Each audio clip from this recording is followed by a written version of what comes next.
aujourd'hui, comme jamais, que nos sociétés ont un réel besoin, n'est-ce pas, de la paix et de la cohabitation pacifique pour le bien-être de tous. D'où l'intérêt général d'intensifier les discours appelant à la paix et à la cohabitation pacifique et pourquoi pas aussi à l'unité nationale. Et c'est là pour le bien-être de tous. Et ceci explique donc les choix plus que judiciaires, n'est-ce pas, portés par l'association La Famille musulmane de Guinée, en sigle donc Famigui, portés sur les choix de cette principale thématique, à savoir le rôle de la musulmane pour la promotion de la paix. Le rôle des musulmans pour la promotion de la paix, parce que vous savez, le musulman ou la communauté musulmane est particulièrement invité par Dieu à œuvrer pour la paix, et c'est là pour plusieurs raisons. D'abord, vous devez savoir que notre religion en elle-même, l'islam, s'est défini comme une religion de paix, par définition. Et le nom même de cette religion tire son origine de Dieu qui est lui-même As-Salam, la paix. Et nous, notre salutation quotidienne, c'est Assalamu alaikum. Et la réponse à celle-ci également. Donc cela voudrait dire que nous, les musulmans, nous devons être à l'avant-garde, n'est-ce pas, dans toutes les initiatives visant à développer le valeur ou à développer ou à appeler à la paix et à la cohabitation pacifique. Vous savez, comme on l'a toujours dit, même lorsque nous disons Assalamu alaikum, c'est pas un simple slogan, c'est pas une phrase passagère.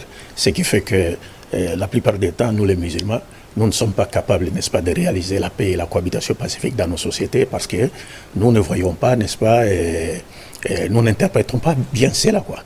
Parce que c'est là pour avoir la paix, vivre dans la paix, la cohabitation pacifique, encore faudra-t-il connaître les exigences préalables à la réalisation de cette paix ou de cette cohabitation pacifique et pour y parvenir. Donc nous sommes venus là, Inch'Allah, si Dieu le veut, nous allons mettre en évidence un certain nombre de valeurs fondamentales, n'est-ce pas, devant nous permettre de réaliser la paix au sens coranique du terme. Je venais tantôt de dire ici que le musulman ou la communauté musulmane est particulièrement invité par Dieu à œuvrer pour la paix. Vous savez, dans une société où vivent les musulmans, où je dirais où les musulmans sont majoritaires, et même si les musulmans sont minoritaires, mais ils sont plus influents, si la paix et la cohabitation pacifique ne sont pas au rendez-vous, cela montrerait directement que les musulmans ont échoué dans leur mission. Ils ont échoué dans leur mission. Parce que s'ils avaient compris le vrai sens de la paix tel que cela est enseigné dans le Coran et dans la sunna du prophète Mohammed sallallahu alayhi wa alihi, ils l'auraient réalisé sur le terrain, et c'est là pour le bien-être de tous. Le terrorisme pseudo-islamique n'a rien à voir avec l'islam. Vous êtes sans le savoir que lorsque le prophète Mohammed, la paix de Dieu soit sur lui, a été questionné sur ce qu'était un musulman, il a répondu en disant Al-Muslimu man salima an-nasu min lisanihi wa yadihi. Le musulman, c'est celui qui sécurise les gens par sa langue et par sa main. Donc le musulman, c'est celui dont les gens ne sont pas inquiétés de ses propos et moins encore de ses actions. Si vous comprenez bien l'esprit théologique, c'est-à-dire prophétique, vous comprendrez aussi que le terrorisme n'a rien à voir avec l'islam. Et il faudrait aussi savoir que quand vous examinez cette question des terroristes, vous verrez que ces mouvements-là n'apparaissent que dans des zones à forte concentration en matières premières qui sont recherchées par d'autres que les Africains. Donc ça veut dire que ce sont des gens manipulés par d'autres que nous-mêmes. Et c'est là pour plusieurs objectifs, plusieurs buts. D'abord pour nuire à l'image de l'islam, parce que l'islam est la seule religion qui invite l'humanité tout entière à se soumettre à la volonté de Dieu et place tous les êtres humains sur le pied d'égalité, à basalité sur la piété, sur le plan vertical et sur le plan horizontal. L'islam nous dit le meilleur d'entre vous, c'est celui qui est utile aux autres. C'est pas celui qui est musulman, animiste ou c'est pas chrétien. Non, le meilleur sur le plan horizontal, c'est celui qui est utile aux autres. Mais le meilleur sur le plan vertical, c'est celui qui craint Dieu le plus. Moi, je tenais, parce que je suis venu, comme je vous ai dit tantôt que j'étais en Côte d'Ivoire. Vous étiez en Côte d'Ivoire. Je suis en train de me battre pour faire partir ma mère au pèlerinage. Ça fait au moins 5 ans que les Congolais de la RDC ne vont pas au pèlerinage pour des pseudo-prétextes. Ils disent, bon voilà, il y a la maladie Ebola, la maladie, c'est pas variole des singes, mais en réalité, c'est pas ça. Il y a un groupe de mafiosi, quelque part, qui voudrait que cet embargo soit maintenu pour qu'ils continuent à tirer profit des dons qui sont envoyés nature en espèces. Ça, on les connaît, mais le président de la République nous a promis, n'est-ce pas, de trouver la solution à cette problématique, Inch'Allah. Et c'est pour cela donc, que je me suis retrouvé en Côte d'Ivoire. Donc, moi, avant cela, je me disais, il fallait que je demande une audience au niveau de la présidence de la République. Donc, rencontrer le président de la République, lui faire part n'est-ce pas, de mes idées par rapport à ce qui se passe dans notre pays, notamment à l'Est, où la guerre dure plus de 30 ans maintenant. Ouais. Le Coran était plus que clair. Dieu dit dans le Saint-Coran,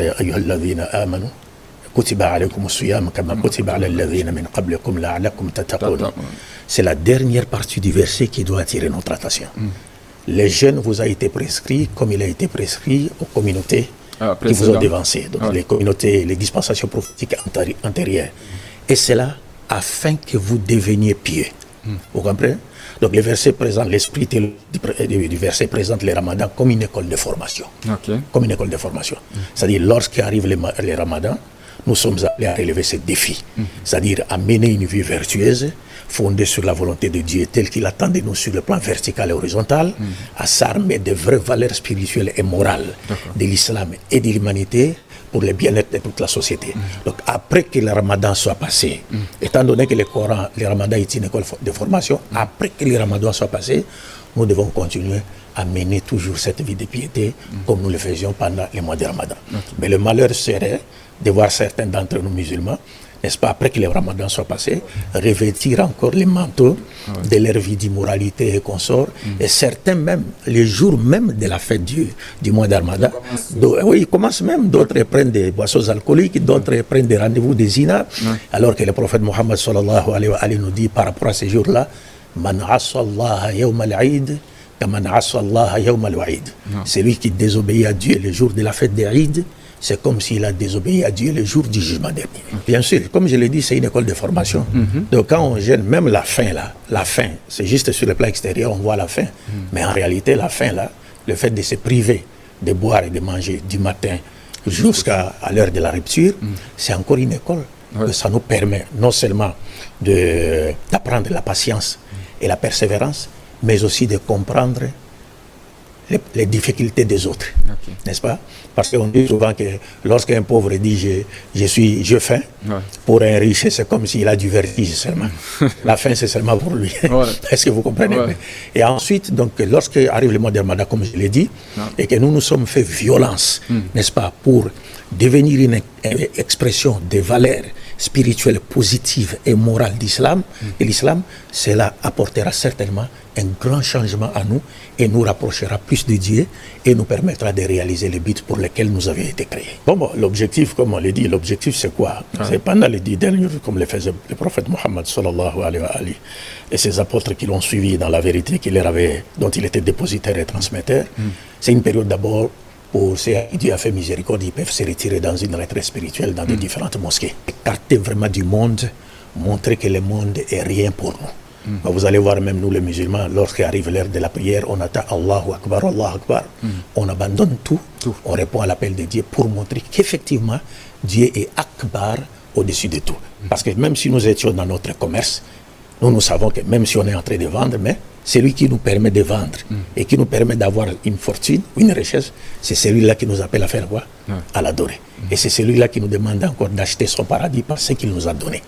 Donc dans les 10 derniers jours-là, tout le mois de Ramadan, et notamment les 10 derniers jours vraiment, le musulman devrait beaucoup plus accentuer, n'est-ce pas, les actes d'adoration et s'écarter vraiment du monde et ne chercher à retourner vers le monde dans cette période-là ou aller chercher peut-être l'église ou quoi que ce soit, c'est seulement dans les cas de force majeure.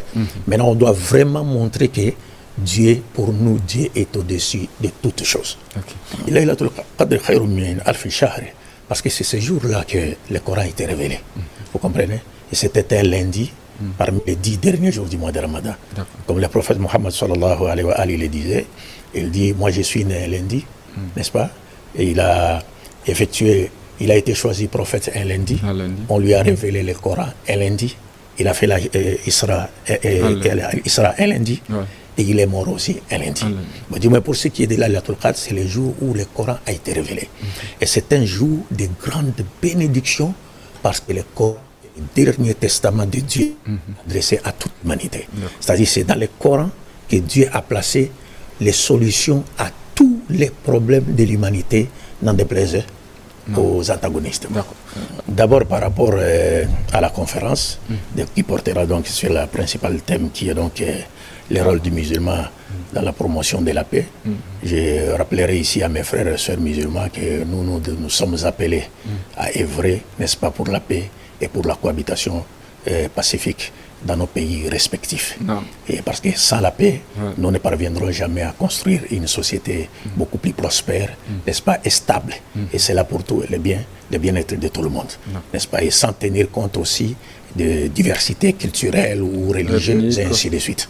Parce que dans un pays, vous allez trouver différentes croyances, mais comme vous l'avez dit, différentes composantes ethniques, et tout ça a été voulu par le Créateur lui-même dans sa volonté permissive. Parce qu'il dit Ya ayyuhan nasu inna khalaqnakum min dhakarin wa untha wa jalnakum shu'uban wa qaba'ila lita'arafu inna akramakum indallahi atqakum. Donc cette diversité existe par la permission de Dieu, et celui qui s'élève pour combattre cette diversité serait en réalité en train de combattre contre la volonté de Dieu. Donc bref, nous devons œuvrer pour la paix, et au final, j'aime toujours rappeler à mes frères musulmans et mes sœurs musulmans que l'islam est une grâce que Dieu nous a faite. Cela étant, nous ne sommes pas sur cette terre pour y vivre éternellement. Nous sommes en 2025, d'ici 2125, tout le monde de ma génération, moi, vous et tous ceux qui sont dans ces studios, se retrouveront dans la terre. Nous aurons déjà abandonné ce monde. Donc il est temps pour nous d'œuvrer, n'est-ce pas, pour le monde de demain, qui est de nous laisser emporter par les tentations de ce monde présent.